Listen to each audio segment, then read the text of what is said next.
Nagkapirang sa Shane in pigtutubudang shabu asin marijuana nakuha sa posisyon kan duwang lalaki sa ginibong buy-bust operation sa Naga City. Naga City PSO, igwamanin pangapudan sa publiko katakod ka nagpapadagos na laban kontra iligal na droga. Tutukan sa report ni Jessica Calinog. Hindi ako sila bibentasin. Kahit tanongin mo po dyan. Diyos na lang bahala sa inyo. Iyan ang depensa kan saro sa mga subject kan ginibong buy-bust operation kan mga otoridad sa Barangay Lerma, Naga City. Pasado alas 11:30 nin matanga kan Hunyo 25. Alagad basado sa Naga City Police Office. Ang suspect pati inaan saro pang kaibanan kainikan madakop sa operasyon parehong nasa illegal drugs watch list. Buot sabihon, validated kan PIDEA, PNP, asin kan barangay ang saydang pagkakaimbuelto sa illegal na transaksyon. Ito pong suspect natin na si alias One-Port, no?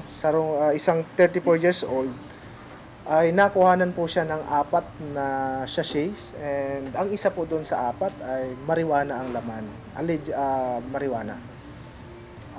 And ito naman pong isang suspect natin na si alias Makmak, na isa ring 37 years old, ay nakuhanan po ng 3 sachets, and ang isa po doon sa sachet ay marijuana din, suspected marijuana. Pigaaram pa ang kabilogang kantidad kan mga nasamsam na iligal na droga. Mantang ang duwang sospetsado, nasa kustodiya ngunyan kan NCPO Station 5 para sa magkakanigong disposisyon. Liwat man na pig-anunsyo kan Naga City Public Safety Office, an isumbong mo ang pusher hotline, nganing mas dakol pa subuot an madakop na mga nagwawaras nin iligal na droga. So kung igwa dyan sa barangay nindo na aram nindo, bistado nindo, na nagtatransaksyon, nagpapabakal, dahil mag-alangan, i-text lang. Dahil man po hagado ng mga pangaran nindo. Ang mangyayari, pag naitao nindo ang impormasyon, ang satuyang enforcement team, iyo ang mabalide.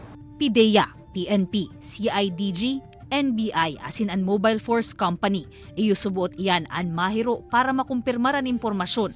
Kaya syerto talagang daiman may imbuelto ang nagtimbre kaini. Kaibanan si Carlo Abonita, Jessica Calinog, Balitang Bicolandia.